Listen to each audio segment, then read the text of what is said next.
Assalamualaikum warahmatullahi wabarakatuh. Perkenalkan, nama saya Ranjani Nafisa Soliha dengan NIM 19210173. Di sini saya akan membuat video yang bertujuan untuk memenuhi ujian akhir semester mata kuliah Inovasi Pembelajaran Bahasa dan Sastra Indonesia yang diampu oleh Bu Yesi Mailani Kartiwi MPD. Di sini saya akan menggunakan media pembelajaran Prezi dengan bahasan teks berita kelas 8 SMP sederajat. Halo, Assalamualaikum warahmatullahi wabarakatuh anak-anak. Selamat pagi. Apa kabar semuanya? Semoga sehat selalu dan selalu dalam lindungan Allah Subhanahu wa taala ya. Langsung saja untuk materi hari ini yaitu teks berita. Ibu izin share screen. Izin share screen ya.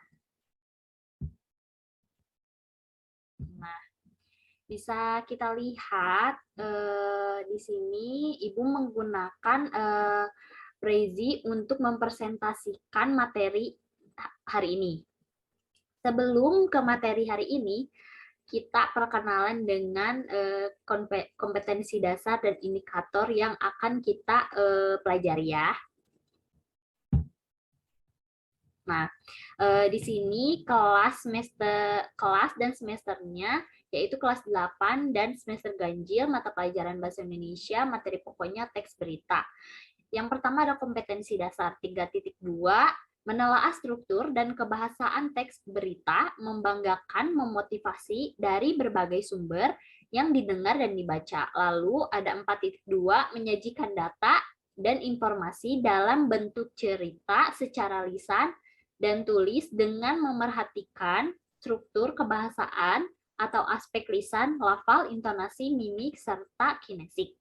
Lalu ada indikator 3.2.1, mengungkapkan struktur teks berita yang didengar dan dibaca. Lalu 3.2.2, menguraikan unsur kebahasaan teks berita yang didengar dan dibaca. Lalu 4.2.1, menyusun teks berita berdasarkan informasi dengan memerhatikan struktur dan unsur kebahasaan dengan baik dan benar. Nah, yang selanjutnya ada tujuan pembelajaran. Tujuan pembelajaran ini apa sih? Yang pertama, setelah peserta didik dan guru mengamati teks berita dari PowerPoint yang ditampilkan atau Prezi yang ditampilkan, peserta didik mampu menemukan isi berdasarkan teks struktur dengan baik. Lalu yang kedua, setelah peserta didik dan guru mengamati teks berita pada video pembelajaran, peserta didik mampu menemukan isi berdasarkan unsur kebahasaan teks berita dengan baik. Lalu yang terakhir ada setelah peserta didik dan guru mengamati teks berita, peserta didik mampu menyampaikan data dan informasi dalam bentuk teks berita dengan tepat. Nah, sudah ya? Sudah mengenali KD dan indikator yang akan kita pelajari serta tujuannya. Lalu yang selanjutnya ada apa sih? Nah, yang selanjutnya kita langsung ke materi teks berita. Apa sih itu teks berita? Yuk kita lihat pengertiannya. Menurut Kamus Besar Bahasa Indonesia, berita adalah cerita atau keterangan mengenai kejadian atau peristiwa yang hangat. Dapat kita simpulkan bahwa teks berita adalah suatu teks yang menyampaikan kabar atau informasi kepada masyarakat atau halayak tentang suatu peristiwa atau kejadian faktual dan aktual yang diinformasikan secara tertulis. Jadi, untuk teks berita, kita dapat menemukannya di seperti koran, majalah, seperti itu. Lalu yang selanjutnya, ada ciri-ciri. Apa saja sih ciri-ciri teks berita? Nah, yang pertama ada bersifat objektif dan faktual. Apa sih artinya faktual itu? Artinya teks berita memberitakan sesuatu yang benar-benar terjadi, bukan opini atau gagasan penulis. Nah, bersifat faktual ini artinya bahwa kejadian itu benar-benar nyata terjadi di saat itu juga. Lalu yang kedua, menyajikan peristiwa yang sedang terjadi, tetapi bukan sesuatu yang umum terjadi setiap hari. Contohnya seperti kecelakaan beruntun, lalu diberitakan kepada masyarakat bahwa terjadinya kecelakaan beruntun di sebuah jalan tol misalnya. Lalu yang ketiga ada aktual. Aktual yaitu peristiwa yang diberitakan masih segar atau yang baru terjadi, bukan peristiwa lampau. Jadi teks berita ini memberitakan kepada masyarakat yaitu berita yang hangat, yang baru saja terjadi, seperti itu. Lalu yang selanjutnya ada yang keempat, data yang disajikan sesuai dengan peristiwa asli, tidak ada rekayasa, dengan dibuktikannya foto dokumentasi, wawancara orang yang ada di TKP, seperti itu. Lalu yang selanjutnya, bahasa yang disajikan menarik dan dapat memikat minat pembaca. Jadi penulis harus menyajikan bahasa yang menarik dan dapat memikat minat pembaca agar pembaca mau menyimak dan mengetahui informasi tersebut. Lalu yang keenam ada data yang diberikan lengkap, khususnya data penting. Nah, lalu yang selanjutnya ada waktu dan tempat peristiwa jelas. Tentu waktu dan tempat peristiwa itu harus jelas dengan adanya foto, dengan adanya video wawancara atau video dan sebagainya. Waktu dan tempat bisa dilihat dari data-data tersebut. Lalu yang kedelapan ada bahasa yang digunakan harus mudah dipahami oleh pembaca. Karena teks berita ini bersifat untuk segala kalangan. Nah, maka dari itu bahasa yang digunakan harus mudah dipahami, mudah dicerna oleh masyarakat, agar masyarakat tidak salah paham atas berita yang diinformasikan. Lalu yang selanjutnya alur peristiwa berurutan.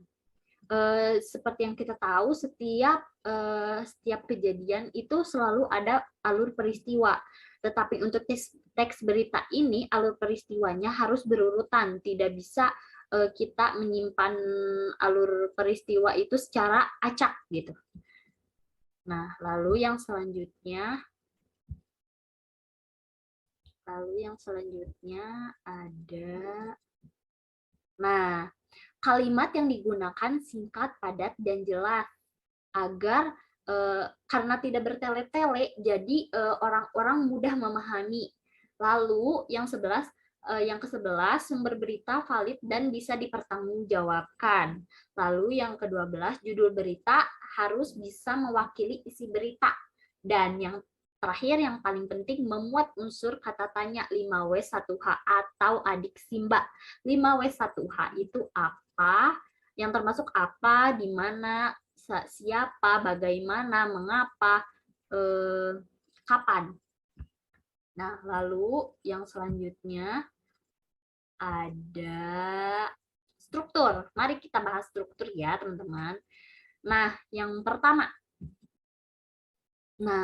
judul berita. Judul berita sangat penting dalam suatu berita karena berperan sebagai pemikat pembaca untuk membaca isi dari teks berita. Untuk itu, judul harus dibuat semenarik mungkin agar dapat memancing rasa penasaran pembaca. Tetapi judul berita ini harus sesuai dengan isi berita dan tidak melenceng. Nah, lalu yang selanjutnya ada kepala berita. Kepala berita atau lead. Kepala berita memiliki lingkup bahasa yang lebih besar, artinya ada banyak informasi yang disajikan pada bagian ini. Informasi penting dalam berita memuat unsur adik Simba, yaitu umumnya informasi dengan menyajikan 4 unsur, yaitu apa, di mana, kapan, dan siapa. Nih, ada contohnya, kalian bisa lihat kepala berita, salah kaprah tentang kantong plastik. Nah, di sini kepala berita sebuah orientasi pembukaan. Kantong plastik merupakan wadah praktis untuk segala kebutuhan, namun kepraktisannya memiliki konsekuensi yang besar karena bisa merusak lingkungan. Kantong plastik yang kita gunakan baru dapat terurai dalam waktu yang sangat lama, ratusan bahkan ribuan tahun. Nah, lalu yang selanjutnya ada tubuh berita. Apa sih itu tubuh berita atau body? Nah, bagian tubuh berita berisi penjelasan atau informasi yang disampaikan pada bagian kepala berita. Nah, bagian ini bagian atas pertanyaan mengapa dan bagaimana, umumnya atau latar belakang atau suatu alasan yang peristiwa itu kenapa bisa terjadi begitu. Nah, tubuh berita bisa dibaca nih. Jadi tubuh berita ini tuh inti pentingnya dari sebuah berita. Bagaimana kejadian itu terjadi, mengapa. Nah, bisa dibaca dengan tubuh berita dengan berkembangnya teknologi diciptakan plastik biodegradable dapat terurai dengan lebih cepat. Namun jangan salah memakai plastik biodegradable ini. Anda tetap harus bijaksana dalam menggunakannya. Tiza Marifa dari Gerakan Indonesia Diet Kantong Plastik mengatakan masih banyak masyarakat yang salah kaprah terhadap plastik biodegradable ini sebab orang masih berpikir kantong plastik bisa terurai dengan cepat. Padahal sebenarnya kantong plastik biodegradable ini tidak sepenuhnya terurai. Ada kondisi-kondisi juga yang memungkinkan plastik itu terurai. Kalau di laut yang dingin, gelap, bagaimana mungkin plastik terurai? Kata dia pekan lalu di Jakarta. Plastik yang lebih cepat terurai memiliki beberapa tingkatan. Plastik oxo-degradable memiliki kondisi yang sangat terbatas untuk bisa cepat terurai. Biodegradable lebih baik dan yang paling penting cepat terurai adalah plastik compostable. Nah, plastik oxo-degradable dan biodegradable jika terurai pun masih bisa menjadi bubuk plastik. Ia pun tidak tahu apakah nantinya bubuk plastik ini akan menyatu dengan tanah. Nah, seperti itu contohnya. Lalu yang terakhir ada ekor berita atau penutup berita. Nah, bagian ini mencantumkan informasi yang bersifat tambahan. Apabila bagian ini dihilangkan, tidak akan berpengaruh terhadap pokok berita. Nah, bisa dilihat lanjutan berita yang tadi. Besarnya dampak kerusakan lingkungan yang disebabkan dari bahan plastik, pemerintah sudah mulai berusaha membatasi penggunaannya. Kini beberapa retail sudah mulai memperlakukan peraturan baru mengenakan biaya untuk kantong plastik. Setiap plastik dihargai Rp200 yang bertujuan supaya orang membawa kantong berbahan lain sendiri saat pergi berbelanja. Nah, ekor berita ini berisikan tentang simpulan atau masukan atau kritik serta saran gitu. Penulis ke dalam tulisan teks berita ini. Nah, yang selanjutnya kita akan membahas unsur kebahasaan. Yang pertama, menggunakan bahasa baku. Tentu teks berita harus menggunakan bahasa baku. Lalu yang kedua, menggunakan kalimat langsung sebagai variasi dari kalimat tidak langsungnya. Maksudnya kalimat langsung sebagai variasi di sini, setiap berita selalu ada narasumber yang harus diwawancarai. Nah, kalian bisa memasukkan pendapat narasumber tersebut dengan kalimat langsung ini gitu sebagai variasi dalam teks berita. Lalu yang selanjutnya menggunakan konjungsi. Jelas teks berita membutuhkan konjungsi yang tepat. Lalu yang keempat menggunakan kata kerja mental atau kata kerja yang terkait dengan kegiatan dari hasil pemikiran. Kata kerja banyak digunakan dalam teks berita ini. tentu dengan penggunaan yang tepat dan teliti. Lalu yang selanjutnya menggunakan kata keterangan waktu dan tepat. Dengan adanya waktu dan tempat dalam teks berita memastikan bahwa kejadian tersebut itu nyata, fakta, dan aktual. Lalu yang selanjutnya menggunakan konjungsi temporal atau penjumlahan. Jadi dari teks berita itu kadang ada misalkan kebakaran rumah menyebabkan 3 orang luka-luka misalkan. Nah itu termasuk konjungsi penjumlahan gitu. Lalu yang selanjutnya ada contoh teks berita. Nah, karena berita ini sangat panjang, tidak mungkin saya menyampaikannya atau membacanya seluruhnya. Jadi kalian bisa menyimak atau mungkin sudah cukup berita yang Ibu sampaikan yang barusan per strukturnya. Nah, kita stop share dulu. Nah, sekian pemaparan dari Ibu. Selanjutnya, Ibu akan menugaskan kalian untuk membuat teks berita yang sedang hangat atau yang sedang viral gitu ya. Sesuai dengan pemaparan yang Ibu paparkan tadi, bahwa teks berita itu fakta dan aktual, harus memuat konjungsi temporal, harus memuat kata kerja, harus memuat waktu dan tempat ya, dan satu lagi harus memuat kalimat langsung. Ibu kasih kira-kira berapa menit ya? 20 menit. Oke, 20 menit. Ibu setujui. Sekarang kalian mulai membuat teks berita, lalu nanti akan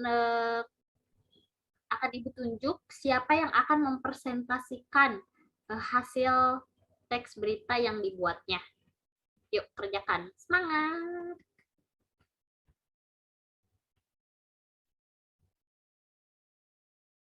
Baik, waktunya sudah habis untuk membuat teks berita ya.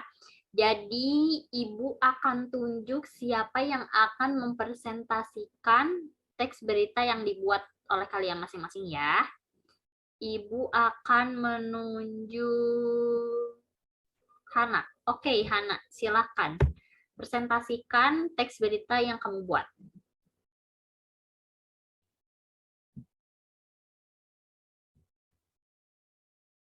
Oke, terima kasih atas presentasinya Hana ya. Jadi Hana tadi menyampaikan judul teks beritanya itu gempa 5,1 terjadi di Sumba Timur NTT. Ya, berita yang sedang hangat, yang sedang viral, Hana sampaikan pada teks berita yang Hana buat ya. Bagus, tadi ada 5W1H-nya, sangat lengkap, dengan kronologinya di mana, di Sumba Timur, Nusa Tenggara Timur, lalu kapan, tanggal 17 bulan 6 2019, dan yang lainnya. Bagus sekali, Hana, terima kasih. Mungkin cukup sekian ya, cukup satu saja yang mempresentasikan. Ibu harap kalian memahami, kalian mengerti apa yang Ibu sampaikan.